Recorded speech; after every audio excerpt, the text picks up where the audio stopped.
Welcome to RGV real stories.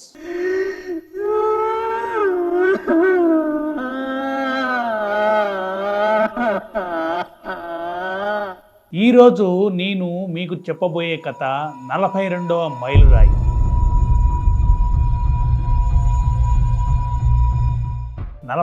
మైలురాయి ఏంటి అనుకుంటున్నారా? అదేనండి, ఆ 42వ మైలురాయి దగ్గర ఏం జరిగింది, ఏంటా కథ అనేది మీరు తెలుసుకోవాలంటే ముందుగా మనం కథలోకి వెళదాం. 42వ మైలురాయి ఎక్కడ ఉందంటే నెకరికల్ నుంచి నరసరావుపేటకు వెళ్లే మార్గ మధ్యంలో దేచవరం అనే గ్రామం దగ్గర దేచవరం మిద్దె, ఆ మిద్దె దగ్గర 42వ మైలురాయి. ఆ మైలురాయి దగ్గర అక్కడికి రాగానే వెహికల్స్ వాటంతటవే పక్కకు తెల్లి అక్కడ ఉన్న పక్కన కాలువలోను లేదన్న మర్రి చెట్టుకు గుద్దుకొని చాలా ప్రమాదాలు జరిగాయి. ఆ ప్రమాదాలు ఎందుకు జరిగాయి, ఎలా జరిగాయి అనేది నేను మీకు ఇప్పుడు చెప్పబోతున్నాను. మీరు బెర్ముడా ట్రయాంగిల్ గురించి వినే ఉంటారు. ఆ బెర్ముడా ట్రయాంగిల్ అట్లాంటిక్ మహాసముద్రంలో ఉన్న ఒక ప్రాంతం. ఆ సముద్రం దగ్గరికి పైన విమానాలు వస్తే కుప్పగొలిపోయేవట, అలాగే షిప్పులు వచ్చినా గానీ ఆ ప్లేస్ కి వచ్చేసరికి కుప్పగొలిపోయేవట. అలాగే మా ఊరి దగ్గర దేశవరంలో ఆ 42వ మైలురాయి దగ్గరికి వచ్చేసరికి వెహికల్స్ తెలియకుండానే పక్కకి వెళ్ళిపోయి మర్రి చెట్లు గుద్దేవట, ఆ పక్కనున్న కాలువలో పడిపోయేవట. చాలా మంది ప్రమాదానికి గురయ్యి చనిపోయారట. 1 కాదు, 2 కాదు, 3 కాదు, 4 కాదు, 5 కాదు, 10 యాక్సిడెంట్లు, 100 యాక్సిడెంట్లు ఇప్పటికీ జరిగాయి. ఎంతో మంది చనిపోయారు. ఆ రోడ్డు అంతా రక్తసిక్తమైంది. దానికి రాక్షసి రోడ్ అని, రక్కసి రోడ్ అని పేరు కూడా ఉంది. అయితే ఒకరోజు ఏం జరిగిందంటే దేశవరం పక్కన ఒక విలేజ్ లో ఒక దొంగల ముఠ జొరబడింది. ఆ దొంగల ముఠాని పట్టుకోవడానికి, ఇది ఇప్పుడు జరిగిన కథ కాదండి, 1985 సంవత్సరంలో జరిగిన కథ నేను ఇక్కడ చెప్పబోతున్నాను. ఆ 1985 సంవత్సరంలో ఆ దొంగల ముఠాని పట్టుకోవడానికి పోలీస్ జీపు బయలుదేరింది. ఆ పోలీస్ జీప్ లో మొత్తం 10 మంది పోలీసులు ఉన్నారు. ఆ పోలీస్ జీపు కరెక్ట్ గా నగరికల్ నుంచి బయలుదేరి నరసరావుపేట మార్గ మధ్యంలో దేశవరం దగ్గరికి వచ్చేసి ఆ ఊరు వెళ్లే టైంలో కరెక్ట్ గా 42వ మైల్ దగ్గరికి వచ్చేసరికి సడన్ గా ఆ జీపుకి ఎదురుగి ఒక మర్రి చెట్టు అడ్డంగా వచ్చిందట. వెంటనే ఆ జీపు పక్క తప్పించేసరికి అదే వెళ్లి పక్కన ఉన్న మర్రి చెట్టు గుద్దుకుంది. అందులో ఉన్న 10 మంది పోలీసులు స్పాట్ డెడ్ అయ్యారు. కానీ ఒక డ్రైవర్ మాత్రం స్వల్ప గాయాలతోటి బయటపడ్డాడు. అప్పుడు ఆ స్వల్ప గాయాలతోటి బయటపడ్డ పోలీస్ కానిస్టేబుల్ ని విచారిస్తే ప్రెస్ వాళ్ళకి చెప్పిన నిజం ఏంటంటే, మేము వస్తుంటే రోడ్డు మీదకి సడన్ గా మర్రి చెట్టు వచ్చింది. మర్రి చెట్టు ఊడపట్టుకొని ఒక అమ్మాయి ఊగుతూ ఉంది. ఆ అమ్మాయి అలా ఊగుతూ మా వెహికల్ మీదకి వచ్చింది.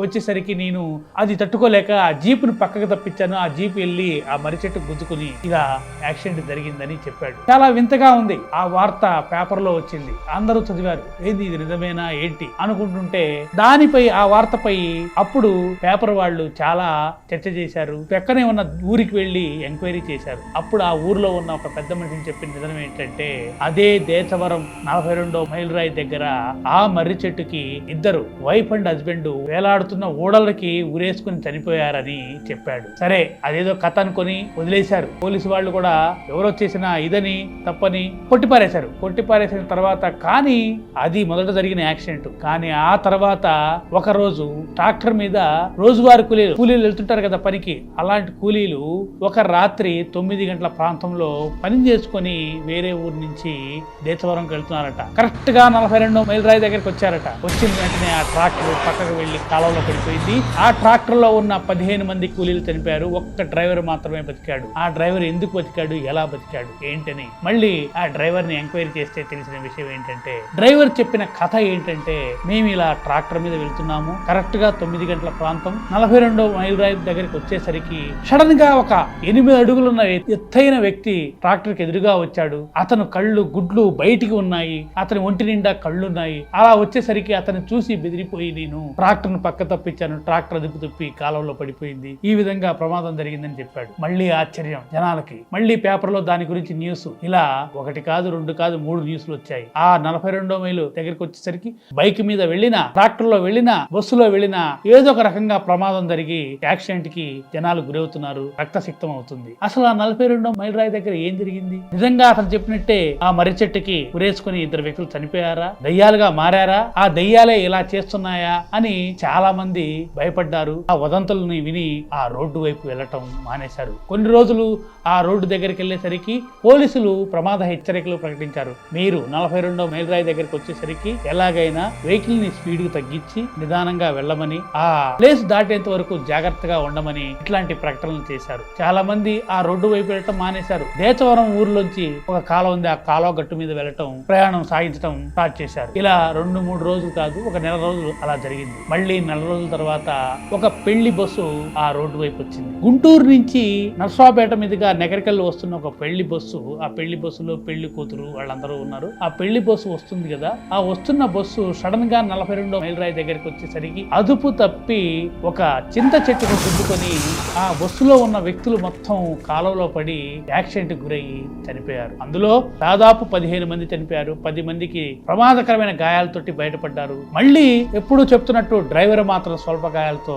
బయటపడ్డాడు. ఏంటి కథ? డ్రైవర్లు మాత్రం స్వల్ప గాయాలు బయటపడటం ఏంటి? ఈ బస్సులో ప్రయాణం చేస్తున్న జనాలకు ప్రమాదం అవటం ఏంటి అని అందరికీ ఆశ్చర్యం వేసింది. మళ్ళీ ఆ డ్రైవర్ చెప్పిన విషయం ఏంటంటే సేమ్ థింగ్ ఇలాగే చెప్పాడు. మేము రోడ్డు మీదకి వస్తుండగానే సడన్ గా 2 వ్యక్తులు తీసుకొచ్చి మర్రి చెట్టు మధ్యలో పెట్టారు. మధ్యలో పెట్టేసరికి నేను భయపడి అదుపు తప్పి బస్సును పక్క తప్పించేసరికి అది అలా చెట్టు గుంజుకొని మేము కాలువలో పడిపోయాము. ఇది జరిగింది అని చెప్పాడు. చెప్పిన తర్వాత కొన్ని సంవత్సరాల వరకు ఇలా ప్రమాదాలు జరుగుతున్నాయి. ఆ ప్రమాదాల గురించి ఎవరు ఏం చేయలేకపోతున్నారు. పోలీసులు కూడా అసలు ఏం జరుగుతుందో తెలుసుకోవడానికి సాహసం చేయలేకపోయారు. అప్పుడు మా ఊరికి ఒక పోలీస్ ఆఫీసర్ వచ్చాడు. అసలు ఏం జరుగుతుంది ఏంటి, 42వ మైల్ రాయి దగ్గర యాక్సిడెంట్ జరగడానికి కారణం ఏంటి అనేది ఆరా తీస్తే ఆ పెళ్లి బస్సు తిరిగింది కదా, ఆ పెళ్లి బస్సు వార్తని బయటికి తీశాడు. ఆ పెళ్లి బస్సు వార్తలో కొన్ని నిజాలు బయటపడ్డాయి. ఆ పెళ్లి బస్సు తిరిగిన ప్రమాదంలో కొంతమంది ఎవరైతే స్వల్ప గాయాలతో బయటపడ్డ జనాలు ఉన్నారు కదా, వాళ్ళని ఎంక్వైరీ చేస్తే ఎవరో 10 మంది వ్యక్తులు 8 అడుగుల ఆజానుబాహులు వచ్చారని, వాళ్ళ దగ్గర ఉన్న నగదుని అవన్నీ లాక్కుని వెళ్ళిపోయారని, వాళ్ళని చూసి భయపడి మేము మూర్చిపోయామని చెప్పారు. అప్పుడు పోలీస్ ఆఫీసర్ కి సందేహం వచ్చింది. ఓహో, ఇది ఖచ్చితంగా ఏదో శక్తుల వల్ల దేని వల్ల జరుగుతున్న ప్రమాదం కాదు, ఎవరో కావాలని సృష్టిస్తున్న ప్రమాదం అని తెలుసుకోవటానికి తను ఒక్కడు ఆ రాత్రి అదేంటో తెలుసుకోవడానికి బయలుదేరాడు ఆ ఆఫీసర్ 42వ మైల్ రాయి దగ్గరికి 7 గంటలకే వచ్చాడు. 7 గంటల నుంచి 10 గంటల వరకు కాపలా కాస్తున్నాడు. అటువైపు ఏ వెహికల్స్ రావట్లేదు. అప్పటి వరకు చిన్న వెహికల్స్ వచ్చాయి. వెహికల్స్ వచ్చినా కానీ ప్రమాదం జరగట్లేదు. అప్పుడు బాగా జనాలు ఉన్న వెహికల్ బస్సు, నిండిన బస్సు అంటే ఒక ట్రావెల్ బస్సు అటువైపు వస్తుంది. అటువైపు రాగానే బస్సు కరెక్ట్ గా 42వ మైల్ రాయి దగ్గరికి వచ్చింది. దగ్గరగా రాగానే ఒక పొడవాటి వ్యక్తి కరెక్ట్ గా ఆ బస్సు వస్తున్న వైపు రోడ్డు వైపు వచ్చి నడి రోడ్డు మీద నిలబడ్డాడు. బస్సు వైపు అలా చూడటం ఈ పోలీస్ ఆఫీసర్ గమనించాడు. వెళ్లి వాడిని పట్టుకున్నాం సాహసం చేసే లోపే ఆ బస్సు అదుపు తప్పటం, వేరే చెట్టు గుద్దుకోవటం, అక్కడున్న జనాలు పడిపోవటం.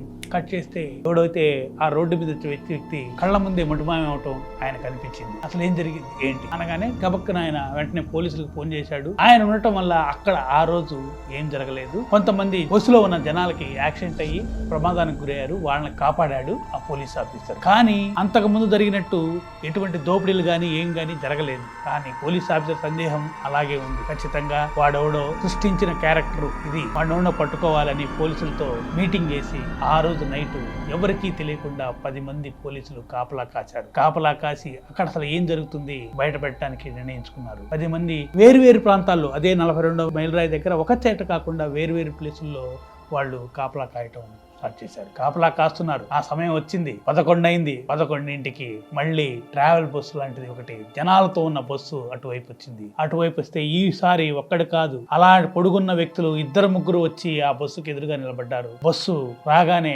పోలీసులు వచ్చారు. పోలీసులు రాగానే బస్సు సడన్ బ్రేక్ వేసి ఆగింది. వీళ్ళు వెనక్కి తిరిగి చూస్తే ఈ ఎదురుగా వచ్చిన 4 వ్యక్తులు గబగబా పరిగెత్తారు. వెంటనే అటు కాపలాగా వస్తున్న 10 మంది పోలీసులు వచ్చి వాళ్ళని అటాక్ చేసి పట్టుకున్నారు. పట్టుకొని చూస్తే వాళ్ళు ఎలా ఉన్నారంటే తెలుసా, చెక్క కాళ్ళు కింద పెట్టుకొని ఎత్తుగా ఉండి కోడిగుడ్లతోటి ఒక కళ్ళని సృష్టించి ఒంటి మీద కళ్ళ ఆకారం వేసుకుని, ఒంటి మీద డ్రెస్ కోడ్ లేకుండా కళ్ళు మనం న్యాచురల్ గా ఉండేటట్టు కళ్ళ ఆకారం వేసుకుని ఉన్నారు. అట్లా బస్సులో వచ్చే వ్యక్తుల్ని కానీ డ్రైవర్లు కానీ భయపెడుతున్నారని తెలుసుకున్నారు. వాళ్ళని పట్టుకుని పోలీస్ ముఠా స్టేషన్ దగ్గర తీసుకొచ్చారు. ప్రెస్ వాళ్ళందరూ వాళ్ళని ఫోటో తీశారు.